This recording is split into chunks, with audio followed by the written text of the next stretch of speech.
Planet Earth, hundreds of millions of years in the future. Intergalactic explorers return to their home planet in search of signs of ancient civilizations. They find a planet that has changed beyond recognition. Gone are the familiar continents that we know today. Instead, they find a giant landmass with huge mountain ranges, massive frozen snowfields, and glaciers. The once thriving metropolis they seek has disappeared. A few broken remnants are all that remain, crushed and buried beneath tons of rock. Could this be a future vision of Earth? Naked Science asks, what forces could create such a bleak and barren world? And investigates how the awesome power of colliding continents shapes and reshapes our planet in an endless cycle of construction and destruction.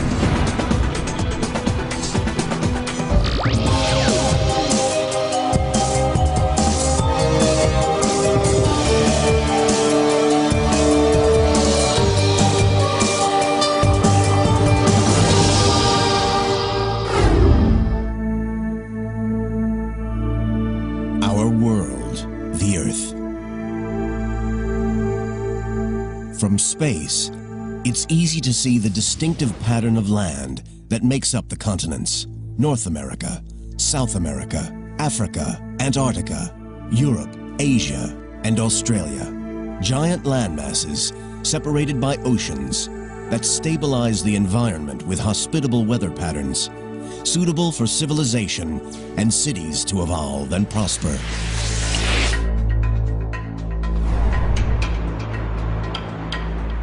Now imagine our planet ravaged by storm force winds, subjected to extremes of temperature, giant freezes, heat waves, and droughts. A world where cities are crushed and destroyed, where Africa tramples New York underfoot, and London freezes at the North Pole. The geological future of New York is going to be rather traumatic. North America and Europe are going to collide with one another. The world as we know it will be unrecognizable. This is not a portrait of the Earth after a devastating global disaster. This is how nature will shape our planet many millions of years in the future. This incredible remodeling is just part of a natural cycle that has shaped the Earth for the last 4 billion years, and will continue to do so until the sun finally destroys its surface once and for all. Today, our continents may seem solid, safe, and forever fixed in place, but they are none of those things. These great landmasses are constantly on the move. Speed up the last few billion years, and one can see the continents sailing across the globe. Powerful forces deep within the planet rip the continents apart and then smash them together in an ever-changing cycle of death and rebirth. Oceans disappear, mountains crumble, and rise again. Landmasses form and reform. Colliding continents are the mightiest force on Earth. When we look at the history of planet Earth, we see that it is full of change. Change is part of nature, and this change continues today and will continue into the future. To understand how the continents shape our world, we must first travel back in time to the very birth of the Earth. 4.5 billion years ago, the Earth is created from the debris left over from the formation of the Sun. Dust and debris collide and clump together. Once these clumps grow into objects about half a mile in diameter, they create enough gravity to attract more material. Slowly, these clumps grow into as many as 20 planets. As these new planets orbit the Sun, they begin to collide. One collision with the planet Theia, which creates the Moon, obliterates the surface of the Earth. The energy from the collision makes the Earth incredibly hot. At around 11,000 degrees Fahrenheit, it's more than 7 times hotter than the inside of a cremation furnace. Earth is a massive molten ball of boiling lava. This is primeval hell, where thousands of asteroids and comets bombard our world. But deep within the planet, a process starts that will lead to the first land. The heaviest elements, lead and nickel, sink down toward the center of the Earth to form a molten core. The lighter elements, including oxygen and silicon, rise toward the surface, where they erupt in volcanoes of molten rock. Slowly, the Earth's surface cools. Molten lava solidifies to form patches of crust, the seeds of the first continents. But even as the first land is born, it faces a battle to survive. We were being bombarded by a large number of asteroids very early in the history of the planet. So there's a lot of dynamic change from being walloped by giant impacts, disturbing things. Geology professor Sam Bowring is an expert in early Earth and the genesis of the continents. When we had an early crust is an interesting question. I suspect we had an early crust from day one. The question is, how long was that preserved? When the Earth was being bombarded constantly by asteroids, the chance of preserving any small chunk of that crust was very low.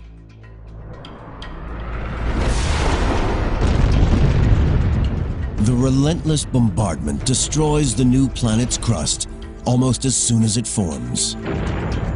This recycling of the surface continues for many millions of years. But as the flux of asteroids began to wane, and as the Earth matured a little bit, I suspect the early crust lasted a little bit longer.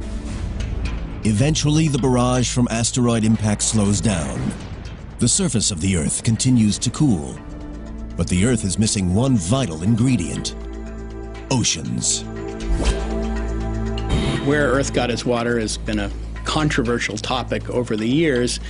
I think most people now think that many meteoritic bodies actually contain quite a lot of water.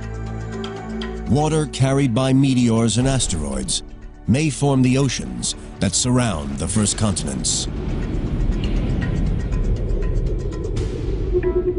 The Earth, 4.4 billion years ago. Our planet is now 150 million years old, and the first primitive landmasses have formed. They are not like the 7 instantly recognizable continents of today. They are just small rafts of rock floating on the mantle.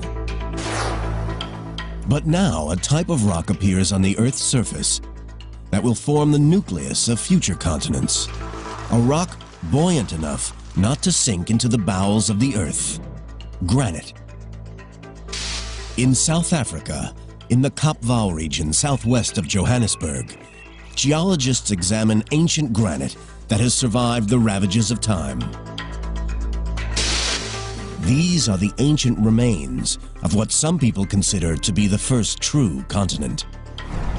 We're looking at the relics, the remnants of the first continental nuclei.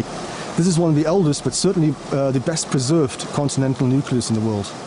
Geologist Alex Kisters studies how granite formed the first continents.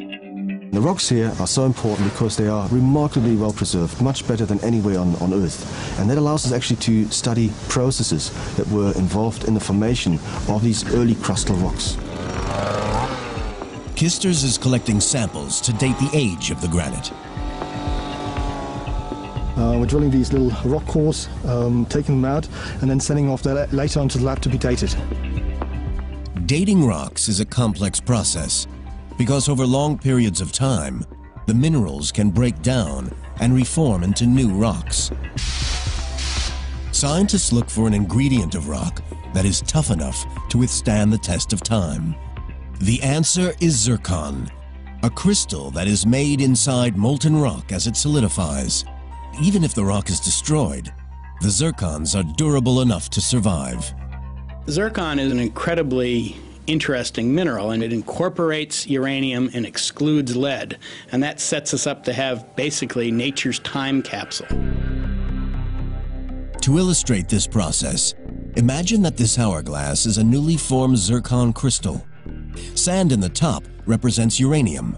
The sand in the bottom represents lead. Over millions of years, the uranium in the zircon turns into lead. Measuring the relative proportions of sand in the top and bottom of the glass reveals how much time has passed. Uranium's relentless decay into lead gives us a natural clock.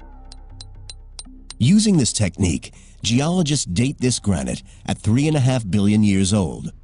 This makes it some of the oldest rock on the planet.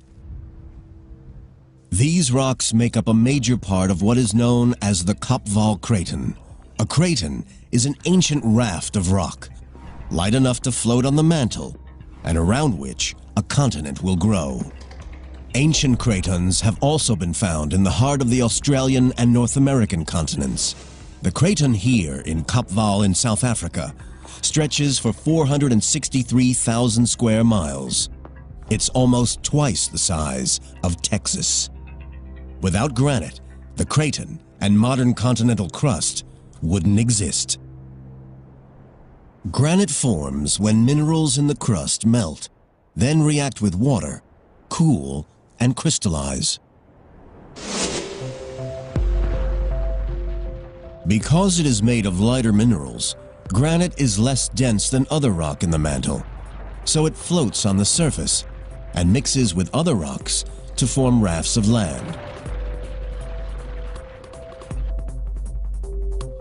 The Kopval Craton is not totally built from granite. The oldest rocks here are these amazing pillow lavas exposed along the Komati River.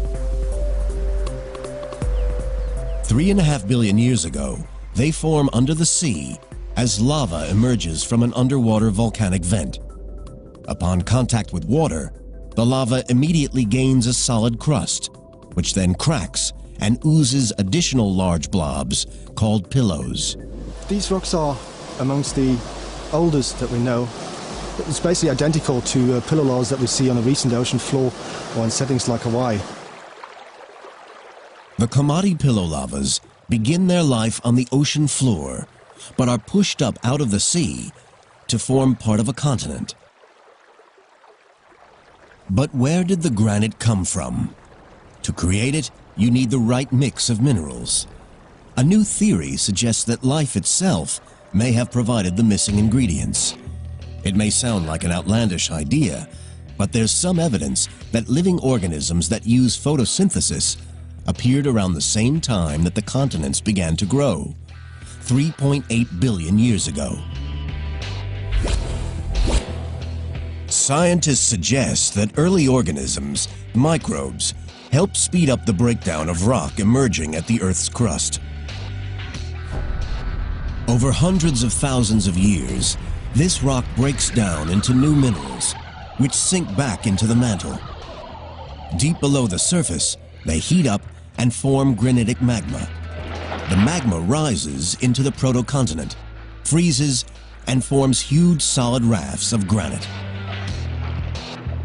Now stabilized, the craton begins to grow, forming new baby continents. But cratons are not the only factors at work. More powerful forces are building up deep within the planet. Forces that have the power to rip apart landmasses and smash them together, changing the face of the planet forever.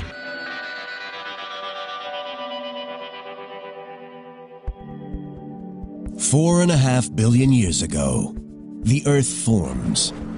For many years, it is bombarded by asteroids and meteors. Slowly, the molten planet cools, and small